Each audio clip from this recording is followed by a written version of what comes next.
Checking. There we go. All right, cool. Hey, we've got audio back. I'm sorry about that. So anybody who was watching got to watch me do all of that announcements without any vocals. But hey, that's okay. I'll do it again at the end of the show. But anyways, real quick, I'm here with Chris Carson. Andrew Greenberg's due to join us here pretty soon. But as you can see, we're looking at Noble Armada Lost Worlds, and it's at its Kickstarter. So why don't you tell us about it, Chris? Hello, everybody. Can everybody hear me? Can you hear me, Brian? Oh, yeah, I can definitely hear you. Excellent. Yeah, my name's Chris. For those that are not familiar with me, I have originally from Atlanta. I was banished for a programming job to Bakersfield. And I've been working on Noble Armada for Holistic Designs for, quite a while, about 5 years. It's actually a great story that I'll share with you briefly before we get into it. I went to GDC, I believe it was 2010. I was living in Georgia at the time, and I went to the GGDA dinner function after one of the show days, and I met Andrew there. I didn't know who Andrew was, and someone suggested I show him my 4X casual strategy game, Vincere Totus Astrium, which was on iOS at the time. He was apparently into strategy games. Me, myself, I love strategy games. I've loved them since really the first strategy game, and this all ties in. The first strategy game I ever fell in love with was in the early 90s, mid-90s rather.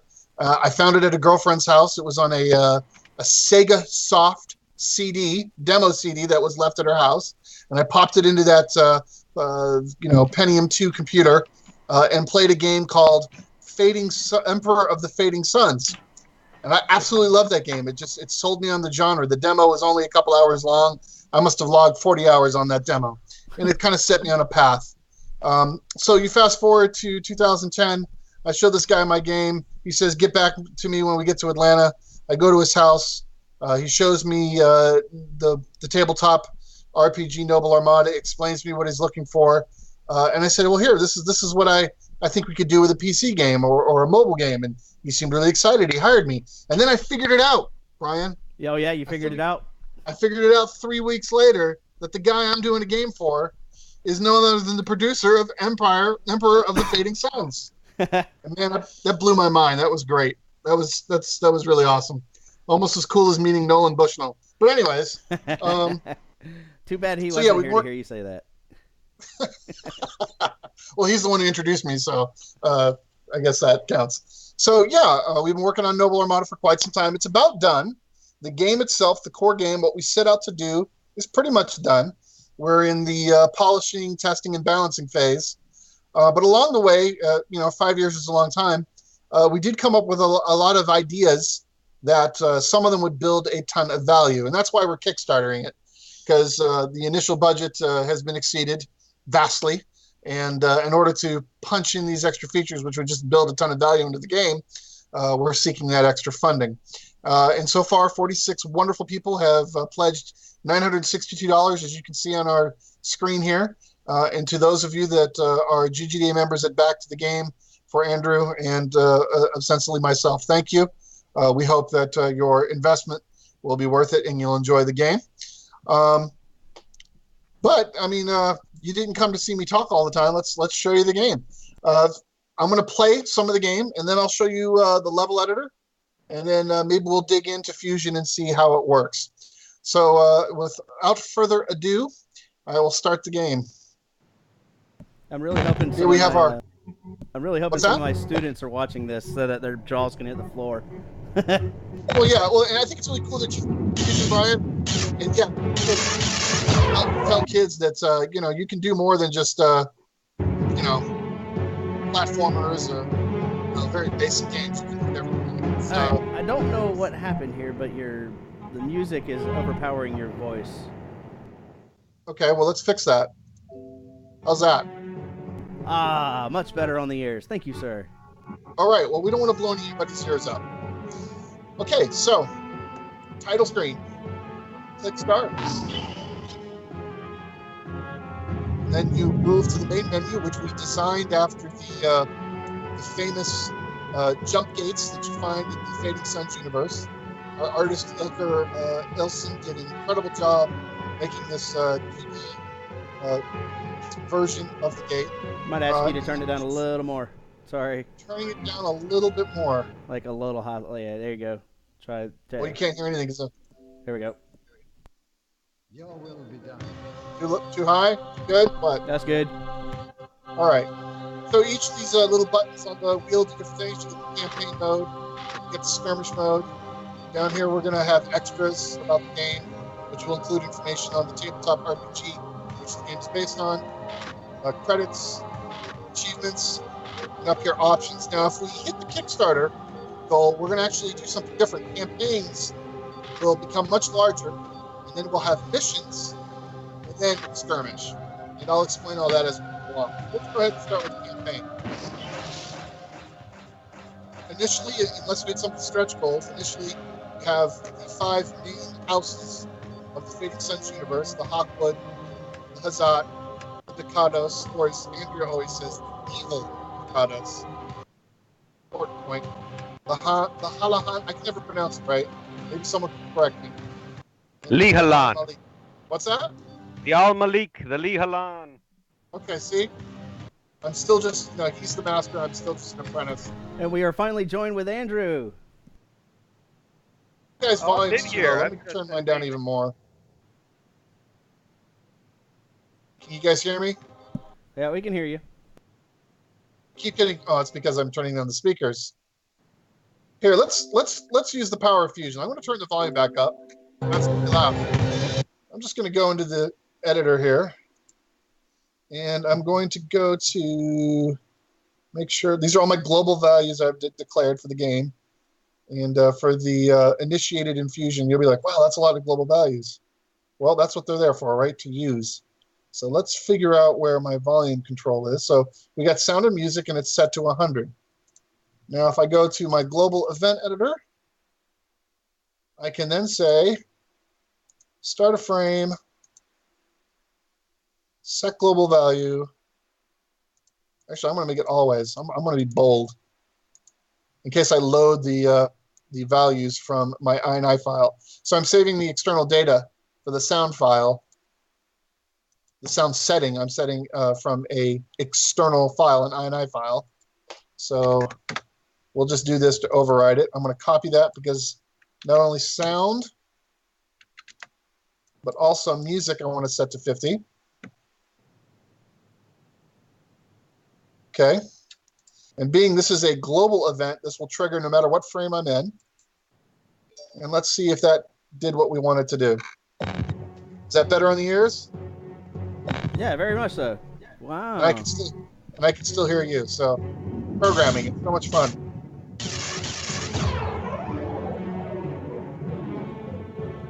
All right. There's the gates, campaign mode. Popular, very well balanced vessels. And then this is the campaign selection. Is that too loud? Yeah, that's pretty loud. All right. More programming shenanigans. We did say we'd show off a little bit of fusion, didn't we? Yes, we did. That's right. Everybody, you're getting a good in-depth look of what it's behind the scenes. Remember, global events are really cool because they allow you to write code that covers all frames. Fusion is frame-based, and typically code that is in one frame does not exist in another frame. And earlier versions of the tool, that became a problem, especially if you were making multiple levels, and each level was a frame, you had to copy your code. And let's say you did that, which I don't recommend, but let's say you did it and you had 96 frames, and you found that you needed to change something, you would then have to change it in 96 frames. That's a lot of work. So the global event editor helps with that. Now you notice that not every object, there's only one object in here. You can add objects from anywhere in the app here and pull them in at the global level. So now I've set the volume and the music to 25, and it will always do that. That should definitely lower the volume. Let's check it out.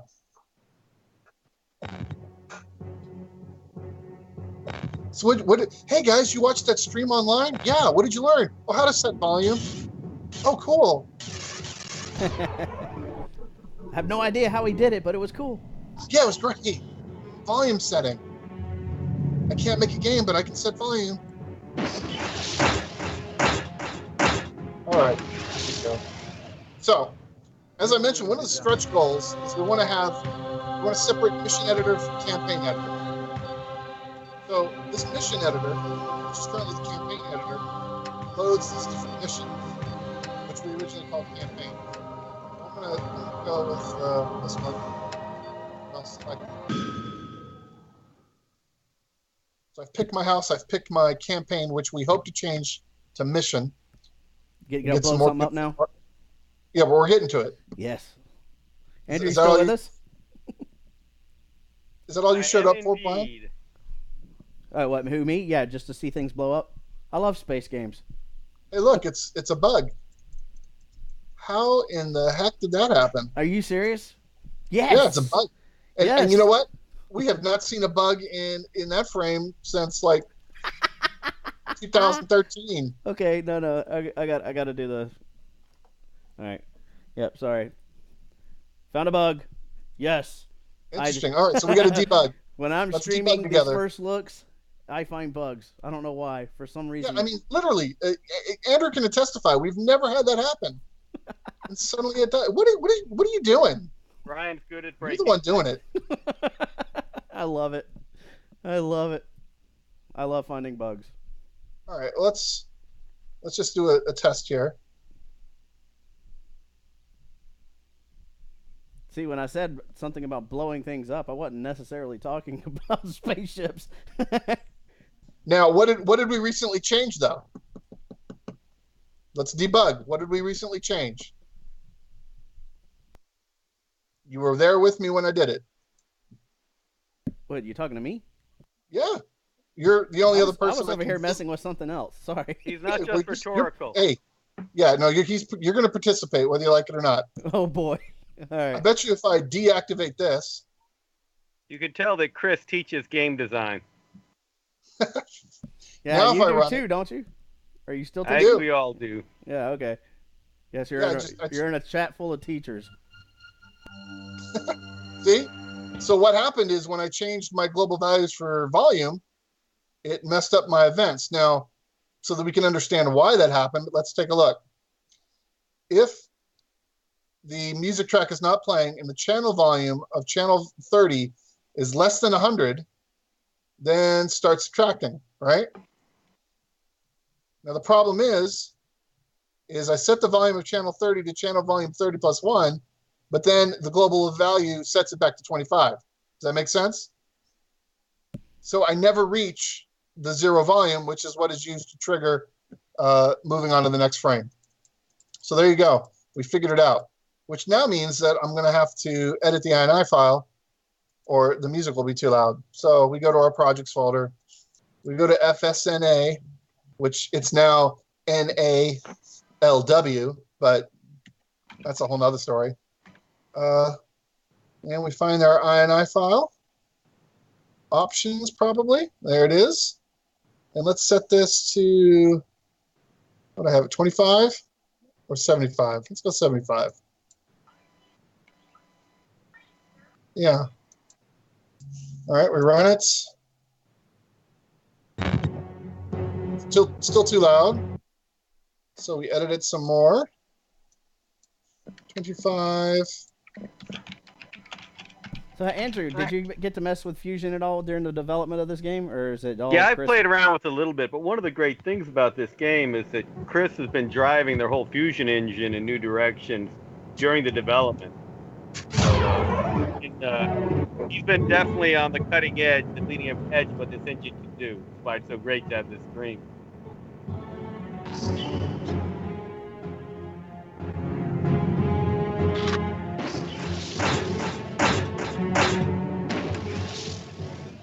All right, so for those that want to know what I was doing, for some reason it wasn't loading my values, so we'll have to figure out what's going on there. And then, so I went ahead and I manually edited the global values in the debugger tool. So, ended up with a question in chat from 2X line or X2 line. okay. Do you have a history of action so you can go back several steps? for us, and he uses Photoshop as an example. Oh yeah, absolutely. So in the editor, we'll go ahead and stop. We'll get to battles at some point, Brian. We do have the undo and redo. Now, if I leave a frame, so let's say I change something, I'll just do that. Then I can edit undo, I can edit redo, right? But the minute I leave this frame and come back, it resets the buffer. So it can't remember the steps once you change frames. But as long as you're within the frame and you make a change and you need to undo it, you can undo. And I don't believe there's a limit to the amount of undos you can do as long as you stay within the frame. I hope that answers the question. If not, let us know. We'll keep an eye on it. And then we're going to go back and manually edit these values again.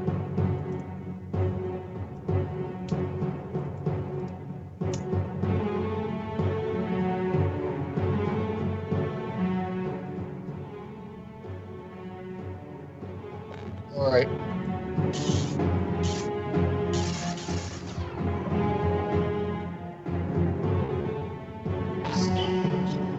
Come on, come on, come on.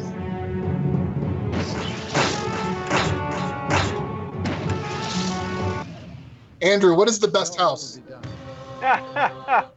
Mine here, Tucker. Okay. I think they're prettiest, but there's a good variability. But go with some Staccatos. They look evil. I love. I like the design. I like the designs of the design. This flying thing's really bugging me.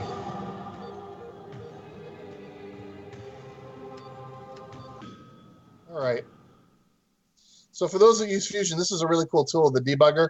It allows you to poke in and get a lot of information out of your objects, global values, global strings. You can, in a frame, attach an object to the debugger, and then all its value strings and positional data will appear.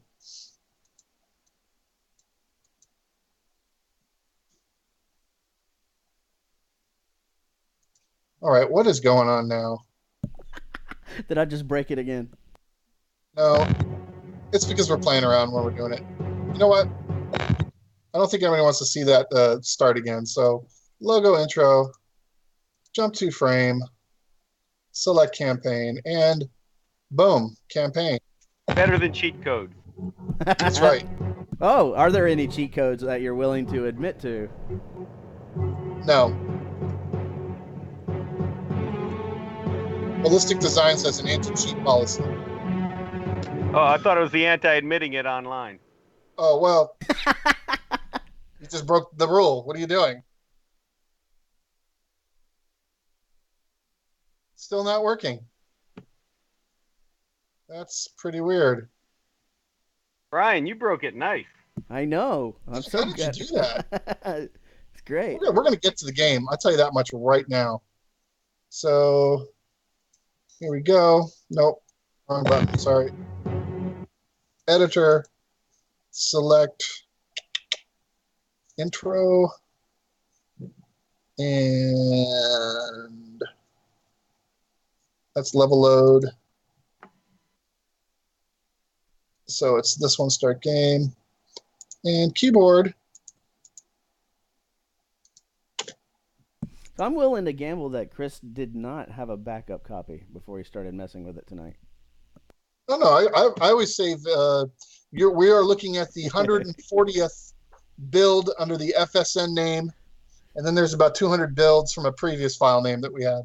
Yeah, we've done a lot of file control and version control. We have backups of backups of backups just in case. That's right. It's the most backed up game in the history of games.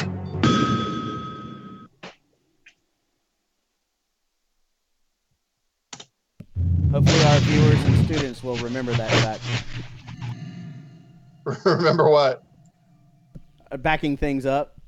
Oh, yeah, that's some of my students in class today. Mr. Carson, my file is in here. Did you save it? Yeah. Did you save it to another device? No. Did you save a different version? No. Well, that sucks. Do your work over. Yep. All right, so this is what we were trying to get to. This is what originally a campaign was. So you'd have a system that you entered, and you'd have objectives. Each objective can be different. This particular objective is you got to clear the map of all the ships. Navigating through the galaxy, through the mission map, or the campaign as it was originally called, this is our fleet here, emerging from the gate. And to navigate, I click on any planet that I have aligned to. So I can't do anything with this one. But these two I can navigate to because I have direct navigation lines. Now you'll notice that there seems to be ships in between me and the planets. So part of the decision-making process in some of the more complex maps is weighing whether or not going in this direction is the right choice because the fleet that is in your way represents an obstacle. So we'll just head down to this planet. Now we're engaged in a battle. The forces have moved in to keep me from the planet below, destroy them, and you may find what they're hiding. Now this screen, oh, look at that, there's another bug. That ship shouldn't be there. So in this bug, this ship is improperly represented. And that's because Who's I taking fixed notes it tonight? for the... What's that? Who's taking notes tonight? Well, this will be fun. We can actually look in here and see the different ships. So 12 is the small ship size, 13 is mid-size or frigate, and 14 is galleot. 15, what you're seeing is graphics for a ship size that, should the game succeed, we may integrate later, but they're not fully integrated in the game. So if I just switch that value like that, save it, then that fixes it there. But then we're not running on these because these are read-only, they're reference. We now need to go to the actual game, which is right here, and we also need to change it there. And what this is a concatenated string of data. This is the ship it represents, and then all of these values represent different functions. These are crew size, engineer size. These are weapon types and armor strength, and it just goes on from there. And then what we do is we run it through an object called the string parser, which allows me to pull this, what is a complete string, and break it down into individual pieces of information that the game uses. And if anyone's interested, after I finally blow something up for Brian, we can look at that and how that works. I'm going to unmute my mic and start making spaceship explosion noises soon. Pew pew! All right, so obviously it didn't fix the loads. This ship's dead to us. I'm not going to be able to use that for the battle. But the Malcolm, the Zella, and the Justine are still available. So we control direction, this little icon here. And then we have thrust. Being it's a vector-based ship movement, the combination of thrust and direction affect where the ship will move. And we recently added these little lines that give you an idea of what you're plotting. So you use a lot of elements to kind of polish up and give the user a little more feedback as to how the game's working. So now you can see I'm moving in this direction, but by adjusting my direction and my thrust, I'm able to modify the angle of which I'm. Zoom out, we can see there's an enemy fleet up here. So let's see if we can eliminate them. In this particular version of Noble Armada, the smaller the ship is, the faster it can accelerate and decelerate. So your smaller ships are kind of your advanced force that you might want to use to go in and stick and move with. Looks like these guys are hiding behind an asteroid. Can't have that. You telling me your AI is thinking strategically? Remember, Brian, it's not the game. It's the AI that the player thinks you wrote, and based on your comment, see you wrote the AI's. All right, let's lessen the playing field. And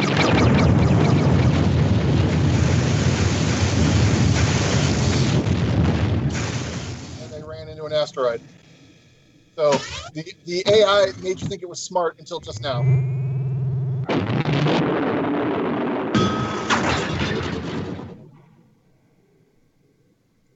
Oh, somehow I've been boarded. Maybe another ship wrapped around and got one of my guys in the back that I didn't see. But now we're in a defense action. So this is our ship. It's this particular ship here. And we didn't see it on screen because it happened off screen, but we've been hooked and boarded by an enemy vessel. So we now need to defend the ship.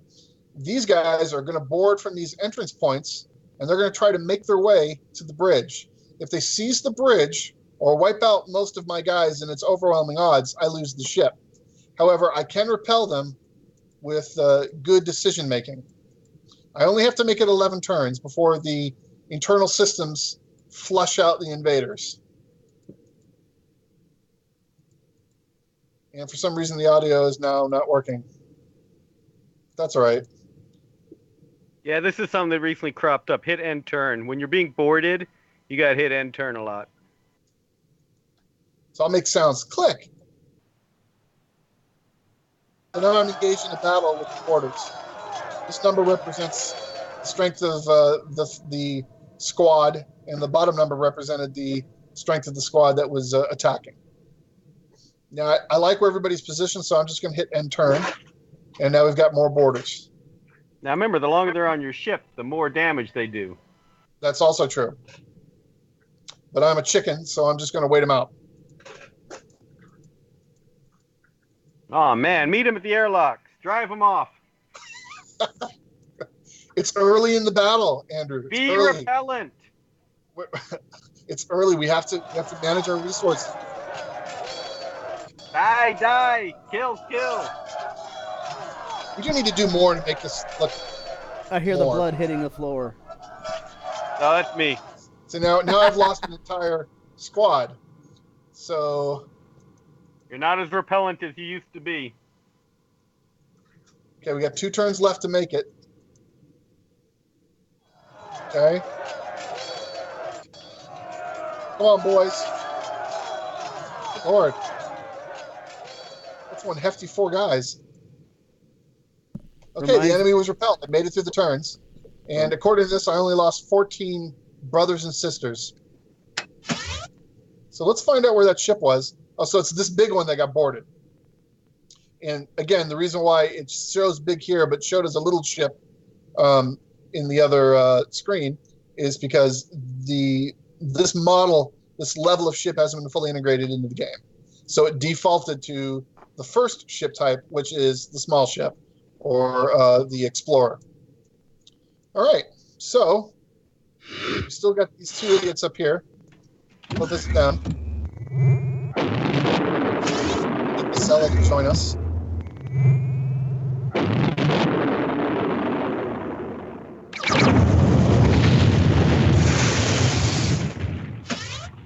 That would have hurt if it connected.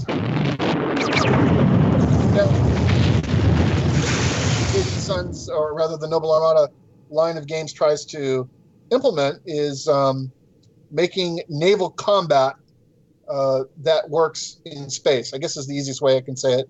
And Andrew can feel free to interrupt me at any time because he's the expert. But there's certain things that you do in naval combat, like making the T. So if I can face my ship towards lower my profile, my surface profile, as I approach the ship. So in this configuration right here, these ships have less surface because as they shoot downwards, there's less. Only this part of the ship is actually hittable, unless they come in at an angle. But you are more of a target when you do this way. So you want to approach in this kind of configuration.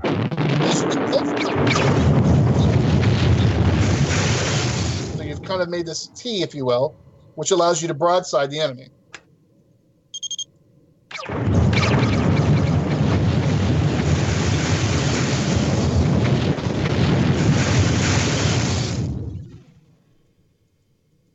All right, let's repel these guys. We'll take an aggressive approach like Andrew wanted.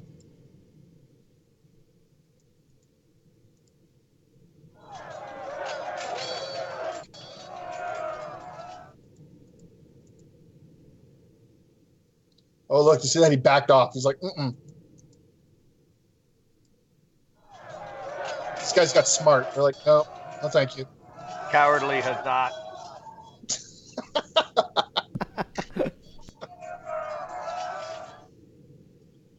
Andrew sure does make it fun, doesn't he? That's what we game designers pretend to do. That's where we get paid the big bucks. That's right. Fun is literally the definition of the job. All right. Lost some more people. That's all right. They served their house well.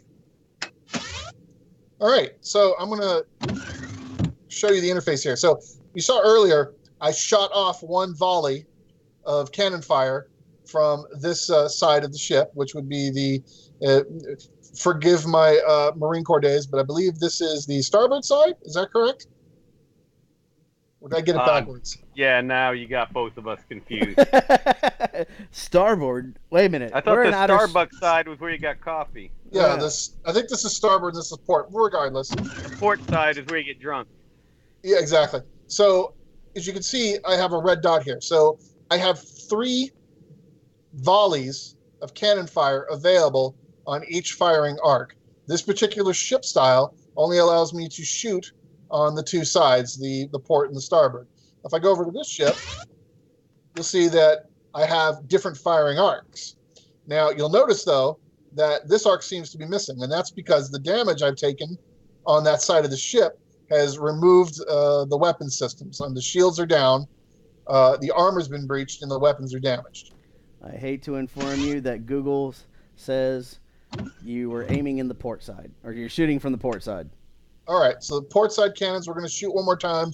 That sounds like a personal problem.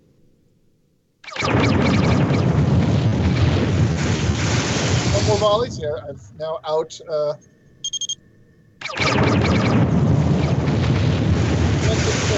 Done. If I look at my cannon, I now need them to reload. So after a period of time, they will reload, and then this arc will be back up and available. The stronger, the more trained your Marines and crew are, the more effective they are at their jobs. One of the things that they'll do faster is reload the weapons.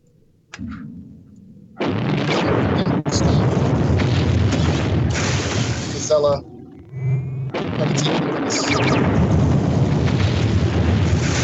Foolish captain.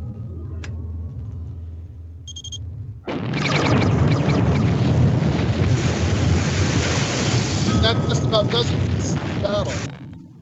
So this guy looks familiar, but he's letting you know that it's been honorably won, and this is the amount of money that we accrued during the battle. Now, while I got Andrew online, Andrew, I had a thought. When I blow up a ship, why don't we, and it should be really easy to do, have parts, if you will, fly off the ship, or it can just be as simple as chests. And as you play the game, you collect the chest by, a collision with the ship, and then that could add bonus money or bonus parts. What are your thoughts, sir? As a power-up, so in the game logic, the idea is that you actually take these broken hulks of ships back and sell them at prize court. And the ones you capture are worth more. Now, theoretically, you could scavenge them and get stuff out of them to use. Okay. So I'd have to think what they would actually be. It's just an idea. Not all ideas are good. We'll document it like good game designers do, and Moscow the hell out of it. All right, so it looks like several crews got promoted, so that's exciting. And you can see the damage that was accrued on some of these vessels. So I'm going to go ahead and repair the fleet and continue on our way. So now we're over the planet Roth, which is a dark planet of ice, not related to Hoth in any way. It's full of mystery and harsh weather. Home to crystalline creatures. Nice. So each planet has some shop options.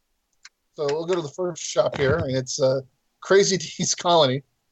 And, they're happy that you're here because the slavers that were occupying this space ran like dogs. And they're willing to feed some crew to us at a cost. And here's our available Firebirds and how much crew costs per ship. And again, here's that ship that we use the improper setting on, so it's all goofed up. So I'm going to fill up the Hornet with crew. I'm doing the hold down mouse option so it'll fill quicker. And we'll just watch the money disappear. Then we go to the second shop. And this guy also familiar. And he's offering Marines, which, I'm not going to worry about Marines. From here, we can also manipulate our ships.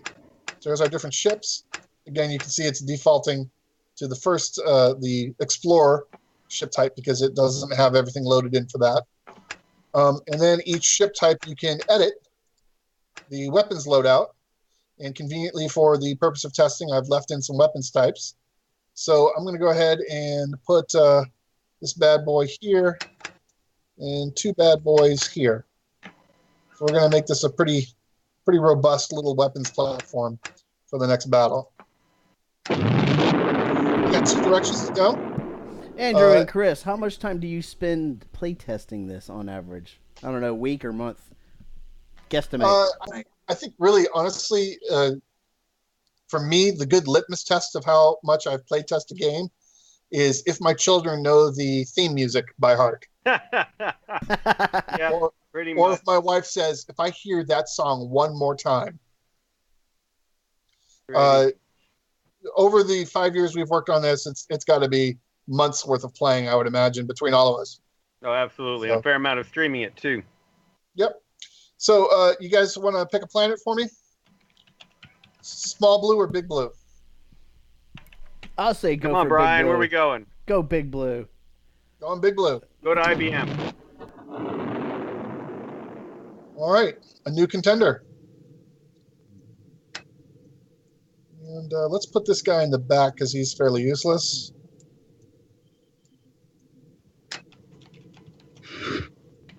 The enemy is up here. So different weapons platforms, different stuff, like this. Total miss. Swing and a miss.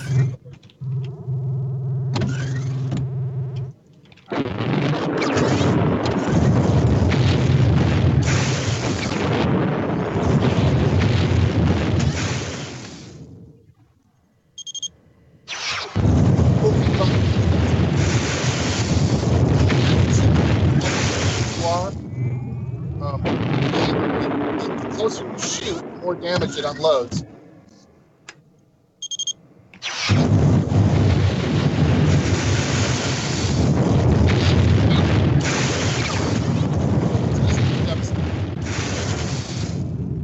Fix the balancing by making the weapon very cost prohibitive, or we could lower the amount of damage it does.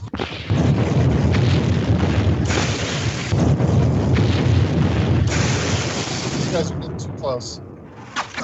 More.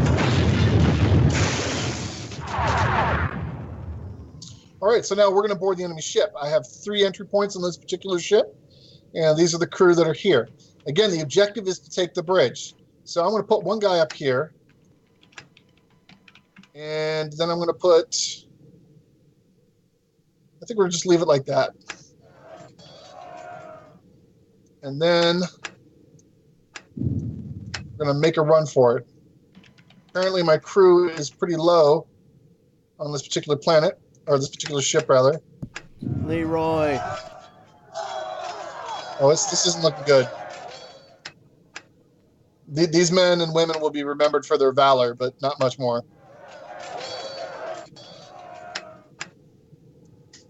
Some will say that whoever the commander was just sent them to their death needlessly.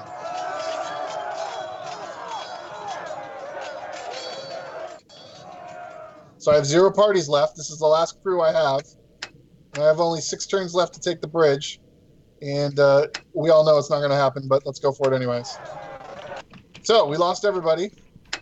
Now that ship has 0 Marines.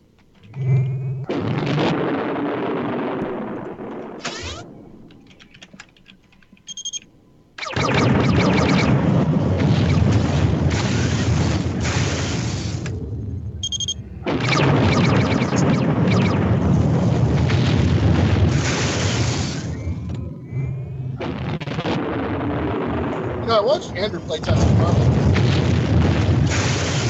He just play test so much better than me. Because I don't know how it's supposed to work. I mean,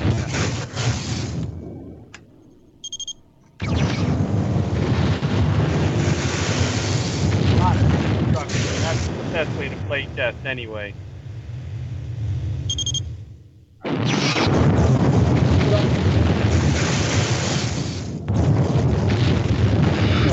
a friend here hiding back here. Let's go visit him.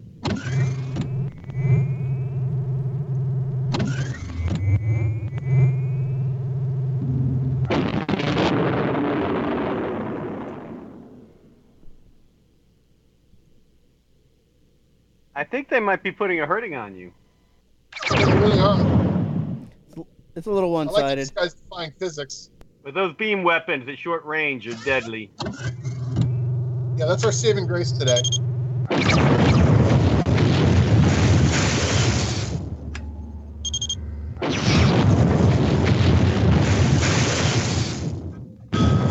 So, we made it. We made it.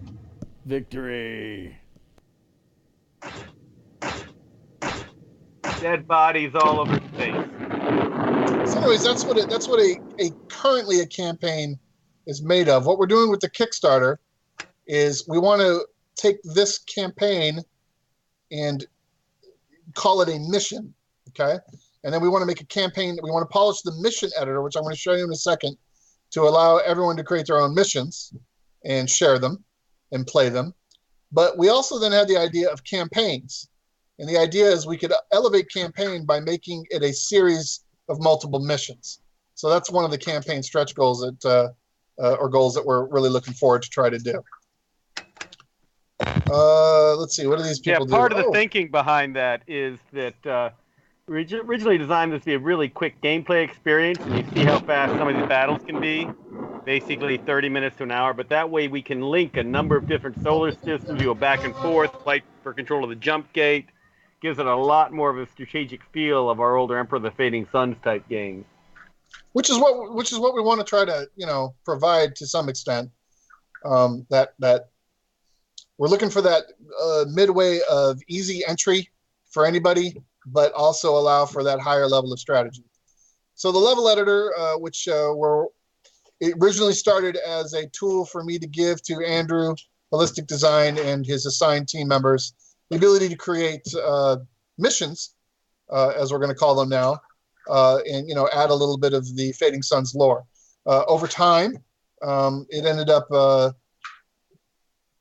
evolving to the idea of potentially allowing other people to use it. So it's in the middle of a transitional state. We're trying to make it completely user-friendly. So we'll take a look at it.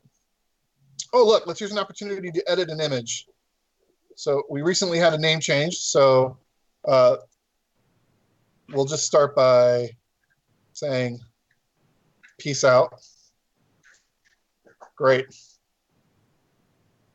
Yeah, that looks better. So level editor. And then here are all the different levels that we've been messing around with.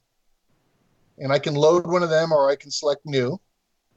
So we'll start by looking at one I've been working on called Emperor's Challenge. This is Andrew, can we tell them about what we're planning on doing in 3 to 4 weeks, or do you want to? This is a perfect place for that kind of sneak news no one else knows.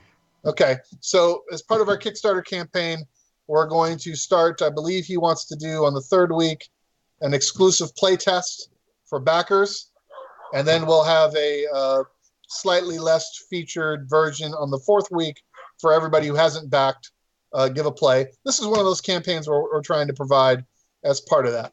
And this is the main editor face. And you'll notice that you've got planets. You got the waypoints that have been created. And then these buttons here represent the fleets that you'll have in the game. Now, in this particular version, this is a bug in the editor because this is brand new interface that I'm working with. These are supposed to be empty. And you'll notice that they load funny. So we'll switch them back to empty just because that's the state it was in. But then you can change the weapon loadouts of the ships. I believe you can change the crew experience. And then that's how you edit this is your initial fleet. These allow you to determine which house you're using. So now I've selected 2 houses. It'll flash between both so that you can see, or all. And then the planets themselves, you go to edit, and you can edit which facilities are available at the planets. All right. Name the planet, and you can add a story element here. Now, the waypoints also have story elements. You can add a story element here, and you can determine the makeup of the fleet up to 8 enemies in the current engine. And then mission types. Currently, we have defeat all enemies, capture a ship. So the engine will pick a ship that you have to board and seize. Run a blockade, which means there'll be a, design for maybe you got 1 or 2 ships, and they've got 8, and you need to get through them to a target location. So you're running the blockade. No battle, that shouldn't be there. We're going to figure that out. And then in the, we have 2 other mission types that will move over in the, that are currently built into the skirmish mode, and we'll show that. And then here you can determine which house you're fighting against, or you can select that button and it'll randomly pick a house for you. So that's the oversight of it. You can cycle the graphic types. And that's what an existing level looks like. Now, I could erase it and I could build my own. So pick a planet, drag it into place, pick another planet, drag it into place, then right-click, and drop your line. That's a little bug right there where it pops the planet. And then I've created my navigational lines.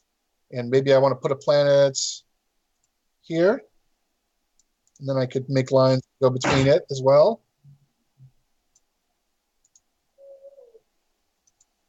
And then you see these blank spaces. So if I was to load the game now, there'd be no battles because there's no battles placed. That's what add waypoint does. Allows me to grab a waypoint, drop it on. So now I'm saying that when the game starts, you will have at least 1 battle between here, and then you can configure it like I showed you earlier. It's a battle. Defeat all enemies, and then you'd start the game and play it there. So that's kind of where we're going with the editor for the mission editor, but then we would want to take another step with the campaign editor and allow you to create a campaign where you would put multiple of these missions inside the campaign. So that's kind of what we're doing with the editor. It still needs a lot of polish because this is really the first time we've showed it in public since we decided to shift from, for any of you that have done programming and use developer tools, you kind of need to be part of the secret society to know how to use it. They're not the most UI-friendly types of programs, and we're trying to convert it. So that's the level editor. At this point, I'd kind of want to ask if anybody has any questions. How many people are watching anyways? Actually, I was hoping you show the skirmish mode. Skirmish mode, sure. So we got, okay. So skirmish mode, we'll show that real quick. That's right, folks. Anybody out there in any of the chats on YouTube, Twitch, or Mixer, if you've got any questions, post them in chat. Oops, remember we wrote some programming code that screwed that up. So let me go here. And we will go to jump to frame, go to skirmish interface. So now here's the skirmish interface. I love this. This is currently probably my favorite part of the game because you can just jump right into a battle. So you've got your fleet and the enemy fleet. Now in skirmish mode, there is 4-on-4 maximum battles. We haven't gone with 8. And we do have a feature in there. We'll explain that as to why it does that. But to change your fleet makeup, you just like we did in the editor I showed you, just click through. It'll cycle through the available ships. And then you can pick the weapons loadout. So maybe I like these guys to, maybe they have these. You know what? I haven't shown you this yet. So we'll have these guys have the, I forget what we call them, machine guns. Is that what we call them, Andrew? Slug guns. Slug guns. Okay. All right. And then we'll leave it that way. And then, the enemy. We haven't fought the Dakotas yet, have we? Let's do some Dakotas. But they're the good guys, not. Jeez. And then we got game type up here. So this is one of those modes I was telling you about that isn't in the main game yet. Sea station. So a space station will appear in the middle of the battlefield. and the objective of the game is to seize that station by boarding it and taking it over. We'll move that over for mission types soon. Onslaught will be skirmish only, and Onslaught means you defeat these 4 ships, but each ship you defeat, another one will join the battle, and the idea is how long can you survive playing with the fleet that you have. And then back to destroy all ships. Space debris allows you to determine how much good old space rock we have. And then the randomize button, what it currently does is just takes all these options and randomly gives you a different configuration. And then the play button gets the game going. And now we're playing.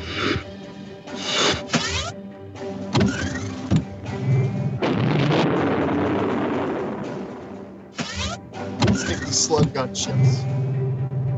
Explosion slug guns.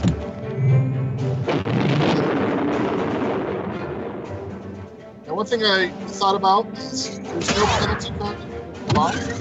Just kind of cool because you can use it. Stop ship.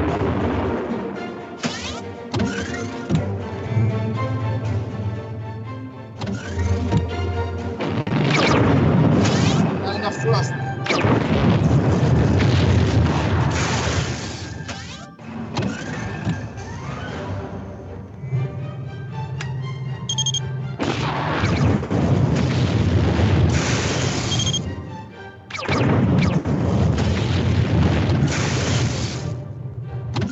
Very poorly.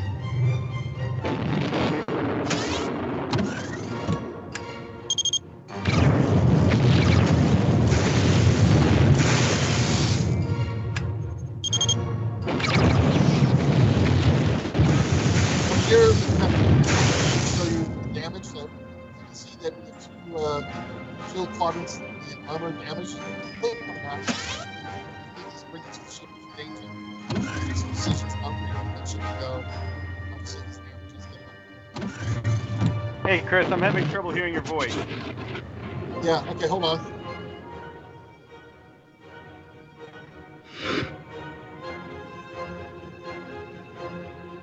Oh boy.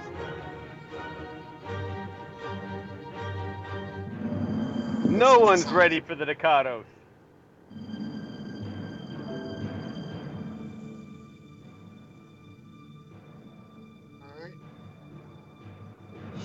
Then I'll put the detail screen, go back, and the volume hasn't changed.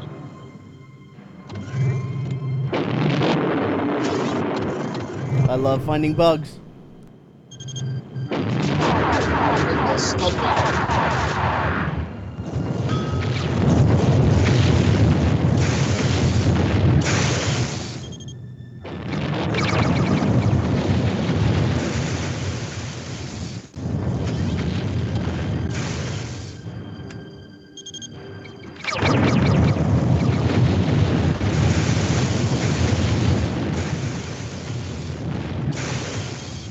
Here's a cool idea that I can show you. Sometimes ships are too far away for you to hit. They're out of your gun range. But these derelict vessels that have been destroyed allow you to still target. So you can check targeting if you're not up. So you can target this one, but because they're in line,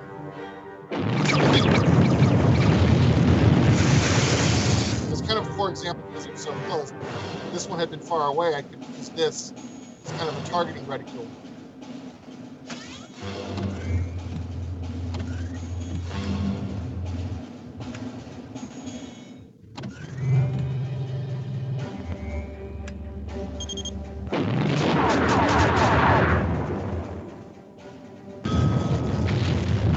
Now, I won. Victory! So we still got a fair amount of work in front of us. But we are looking at I believe we've set a summer release, and we're going to hold to it. And with your help, we can add even more and make it a better game. I apologize up front. I'm in the middle of building the demo version, which anyone who knows programming is, like being an automotive expert. I've been ripping out spark plugs and all sorts of stuff. And what you're looking at is the build after the demo, and apparently I haven't put some spark plugs back in, so I apologize for that. Does anybody have any questions? I had looking pretty fun. Yeah, it's Right. looking very fun. Music and sound effects, one of my favorite topics. Where'd you get it? So I have been blessed to know a gentleman by the name of Sam Dillard, who is out of Texas, and a good portion of the music has come from him. I've worked with him for years and years and years. He should, with his talent set, be a lot more well known, but he hasn't, I guess, hit that combination of luck yet. He's put his music in areas, where other composers speak, and he's had Hollywood. I'm not going to mention names, but Hollywood composers say, "You've got real talent. Keep working on it." So he took music that was provided from the previous Noble Armada project, listened to it, listened to our direction, and he produced the music you're hearing now. There are a few tracks in the game that actually come from the previous Noble Armada project that Andrew can speak more about. And the sound effects also came from the previous Noble Armada project, so I really can't take much credit for that. But the sounds work so well, and they do a good job of creating a unique flavor to the game. So, Actually, I'll hate to disabuse you of that. We based them on the original planning we've done with Noble Armada and EFS, but these are all new sound effects for EFS that I put together. So, okay. hate to admit it, I actually have the audio design credits on this one. But we have the music is also provided by the Changelings, a very popular Atlanta band for a while. Still find a lot of their stuff online. Very great. A lot of great ambiance. Actually, one of the main bands in our Emperor of the Fading Sun soundtrack that got a lot of critical praise. I listen to that one all the time. Any other questions, Brian? Cool little story. Art and etc. Tell us about the art. All the art. So all around, including our nice little nebula-looking picture we have right here for select background. Oh yes. So our artist Ilker Eason, an incredibly talented artist, probably one of the best sprite artists I know. He's made an incredibly just great look to the game. He took time and researched how the Fading Suns universe works, so he knows it's aged, it's ancient, it's technology that can stand the test of millennia and millennia. And you can see all those details in here. Now, in the Fading Suns universe, from what I understand, technology, the mastery of technology is nowhere near as strong as it used to be, and you can see those details even in the graphics, right? So this is an interface, but you can see all these little like hieroglyphics or caricatures that give you this kind of sense that the people that are operating the technology now almost have a reverence for it. It's not just technology; it's almost mystical in a certain way. And I think that all those details add to the whole flavor that this is, getting near to the end times, and the human race had better times. So he did a great job with that. He's a true artist. He's one of those perfectionist types. If you asked him how this art looked, he would tell you it's not good enough. Like a true artist would. Yeah, exactly, like a true artist. And you got to love those guys. You got to tell them, hey, it's good enough. We've got to get in the game. But he did a really, really good job. We were happy to have him on the team. He worked with me on two previous other games that I've made. So good guy, Ilker Esen, Eisen. You can look him online if you have work for him. He likes money, and he likes doing art. So check him out. Programming is all done by me using Fusion. Are you the only programmer? I am the only programmer. This is all my work. Nice. So, all right. So one of the things that I do like to ask developers while developing this game, did you have any epiphanies or aha moments? Or are you still having them? Well, like, what would you say was one of your biggest milestones? The problem with I don't want to say the problem, but the issue with this particular project is it started 5 years ago, and I'll come back to a part that works fine now, but I'll have to add something or edit something, and I'll look at it and be like, why did you do it that way, idiot? You could have done it so much better if you do it this way. And that's because programming, you're consistently learning. and over a 5-year period, you sure do pick up new lessons that you would have liked to have applied 4 years ago. So that epiphany happens all the time. But overall, I'm pretty happy with this code. It's well commented and it's well structured. And to me, a test of well commented and well structured code is when one of your vested partners says, "Hey, it'd be really cool if you could do X," or something isn't working with B. And to me, the test of the code is how quickly you can go in and say, "Oh, that's it," and fix it. And so far, this code has held up that way for the most part. Yeah, that's been pretty amazing how responsive the code has been to new things and changes. So, and you can see it's all, I believe this is the battle engine, and in event lines, it's coming in at around, remove the testing, it's about 1,272 lines of code. Through the event list editor, we can see a little bit more. The fun part of coding this game was, each ship, we have to have sides. And so you had to do the calculations of saying, well, what's the current angle of the ship? What's the angle of the round hitting the ship? And then transpose that to get which side it's actually damaging. And that was fun. But yeah, it's been a real blast to work on, and we're pretty excited to have it close to being done. Hope that answers the question. Oh yeah, Andrew, any other more input you'd like to share? One of the fun things about what we're doing with the Kickstarter is we're trying to make this game essentially infinitely expandable. So right now, even with the skirmish mode, you can play it non-stop and have a different experience every single time. But by giving out the mission editor, we're going to have everybody making levels for this. And that was one of the great things about Emperor of the Fading Suns. The game itself was a blast, but then we had these great patches that people did, the Hyperion patch, the Nova patch, and just expanded the game dramatically. The issue was the tools we had for Emperor of the Fading Suns to make that were really clunky. You had to be a very talented programmer just to do that. So really happy and really looking forward to what's going to happen when everyone gets their hands on the mission editor. So we need your help. Let's make that campaign editor come to life. Yeah. Hey, if anything, from what I was reading in the details, you can at least get your name in the credits. Yeah. That's right. Just for $1. $1. $1. Well, just a little bit more. You can get a copy of the game, and you can blow up as many ships as you want. Ooh. I mean, that's got to be a value, right? Unlimited ship destruction.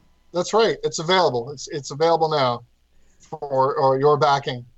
So here's the station boarding screen. So that's what the station configuration looks like, and the code associated with boarding. There's quite a few lines of code in this game. Oh, I think it's kind of cool though. Andrew Greenberg ended up in the credits of my game Egg Defender, so I backed him. I had to get my name. If anything, I had to get my name in one of his games. That's right. I got to add that one to my CV. Well, if you're playing Egg Defender, really, why should we even continue? You got to remember what your it said Andrew Greenberg for moral support. No, I've got to add that. I'm going to start putting moral support as one of my credit lines. Immoral. Immoral, that's right. Oh, that's for Egg Defender. It has to be immoral. Right. All right, guys. Well, I'm going to probably stream more Noble Armada on Friday. For those who want to see, it'll be during our Clickteam Reactor stream. Oh, excellent. It'll be about the same time. And maybe by then I'll have all these little issues that cropped up in FSNA 140 fixed, so we can have a smoother demonstration. And by then it'll be called NALW 141. Oh, well, yeah. Well, or should we start at 001? Okay, NALW 01. All right. Awesome. Oh, well, thank you so much for showing all of these neat, fancy things you can do in Fusion. This is probably the most in-depth project you've ever shown us here. So thank you very much. Thank you both. Andrew, for giving us even more detail. Absolutely. Always a blast. Good interview, Brian. Yeah, absolutely. Any last words you want to close out with? Thanks for watching, guys, and check out our page. It's right here, and we'll put the link up. And if you're interested in getting into Fusion, visit clickteam.com. We do have a free version that you can tool around in. Right here, just download for PC or Mac, and make sure you like Noble Armada on Facebook. Thank you. Take care, Chris. Thank you. All right. See you guys. Thank you.